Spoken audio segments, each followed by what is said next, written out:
지적기사 CPT 모의고사 제1회 다섯 번째 과목은 지적관계 법규의 내용이 되겠습니다. 첫 번째 문제는 이미 완료된 등기에 대해서 등기 절차상의 착오 또는 유루, 뭔가 이제 놓쳤다는 거죠. 유루가 발생해서 원시적으로 등기사항과 실체사항과의 불일치가 발생했을 때 이를 시정하기 위해 행해지는 등기를 경정이라고 하죠. 뭔가 잘못된 것을 고쳐주는 거죠. 부기라고 하는 것은 부기 등기는 독립된 순위 번호를 갖지 않고 기존의 등기에 부기 번호를 부여하는 것. 회복 등기는 멸실되었다가 회복 절차에 의해서 멸실된 것이 이제 회복된 것을 이제 회복이라고 하고, 기입은 새로 넣는 거죠. 새로운 등기 원인에 의해서 특정한 사항을 등기부에 새롭게 등기하는 것은 새로 기입하는 것을 기입이라고 하고, 부기 등기는 부기 번호를 부여하는 거죠. 지금 81번처럼 지금 착오나 유루가 발생해서 등기 사항을 실체 사항으로 시정하는 것, 그것을 이제 경정 등기라고 합니다. 경정. 82번 토지 소유자가 하여야 하는 신청을 대신할 수 없는 자는, 첫 번째는 공공사업 등에 따라 하천, 도로 등의 지목으로 되는 토지인 경우는 사업 시행자, 해당 사업의 시행자가 이제 대신한다. 그러니까 대신할 수 없는 걸 찾아야 하니까 대신할 수 있죠. 사업 시행자가. 국가나 지방자치단체 취득하는 토지의 경우 해당 토지를 관리하는 행정기관의 장 또는 지방자치단체장의 단체의 장, 민법에 따른 채권자. 자, 다 우리가 대신할 수 있다라고 보는데, 네 번째는요. 주택법에 따른이 아니라 따른 단독주택의 부지인 경우 부동산 등기법에 따른 관리인이나 사업시행자. 그러니까 주택법에 따른 단독주택의 경우는 관리인이나 사업시행자가 할 수가 있는데, 이거는 법령이 부동산 등기법이 아니라 집합건물이죠. 집합건물. 그러니까 이제 집합건물이 이제 여러 개가 있죠. 그러니까 단독주택이 아니라는 거예요. 단독주택의 부지가 아니라 집합건물의 소유 및 관리에 관한 법률. 관리에 관한 법률에 따른 관리인이나 사업 시행자가 대신할 수가 있는데, 근데 이제 부동산 등기법이 아니라는 거죠. 그리고 단독주택도 아니라는 겁니다.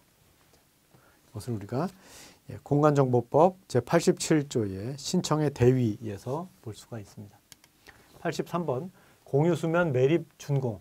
공유수면을 통해서 이제 매립을 하게 되면 새 수면으로 되어 있던 부분들이 토지로 편입이 되는 거죠. 신규 등록하는 경우 대장에 등록하여야 할 소유권 변동일자는 언제로 하느냐. 등기 접수냐, 신규 등록 신청이냐, 소유자 정리 결의냐, 공유수면 매립의 준공일자냐.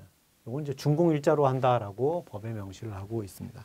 그래서 지적 업무 처리 규정 제83조에 소유자 정리에서 준공검사 확인증, 그러니까 이제 공유수면 매립이나 공유수면 관리 등에 관한 법률에 따라서 우리가 준공검사를 확인증 등의 소유권 취득에 대한 등기서류, 증빙서류를 검토 조사하고 등록을 하게 되면 변동일자는 준공일자로 한다. 이렇게 법에 명시를 해주고 있습니다.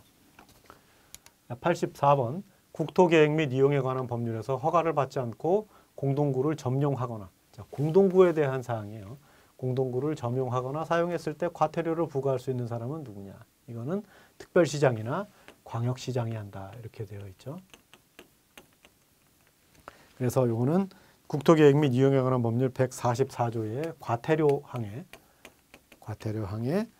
특별시장이나 광역시장이 과태료를 부과한다. 이렇게 지정을 해주고 있습니다. 85번 지적 소관청이 등록사항을 정정할 때 토지 소유자에 관한 사항은 다음 무엇에 의해 정정하여야 하느냐. 등기 관련한 서류를 가지고 하겠죠. 등기 필증이거나 혹은 등기 완료 통지서 내지는 등기 사항에 대한 증명서, 또 등기 관서에서 제공한 등기 전산 정보 자료 등에 따라 정정을 해야 된다. 등기와 관련한 서류를 가지고 정정을 해야 된다라고 하는 것 기억하시면 되겠습니다. 86번 다음 중 지목이 잡종지에 해당하지 않는 것은, 나머지는 다 잡종지라는 거예요. 비행장도 잡종지, 야외시장도 잡종지, 갈대밭도 잡종지. 중림지 같은 경우는 임야로 볼 수가 있겠죠. 그래서 잡종지라고 하는 지목이 28번째 지목이 되면서 대부분 이도 저도 아닌 흙을 돌을 쌓아놨다든지, 그렇죠? 물건을 쌓아놨다든지, 돌을 캐는 곳, 흙을 파내는 곳, 야외시장, 비행장, 공동우물, 갈대밭, 실내에 물건을 쌓아두는 곳, 이런 것들이 다 잡종지가 된다. 그럼 임야는요, 중림지를 포함해서 산림과 원열을 이루는 수림지. 수림 그러면 림은 이제 수풀을 얘기한다는 거죠.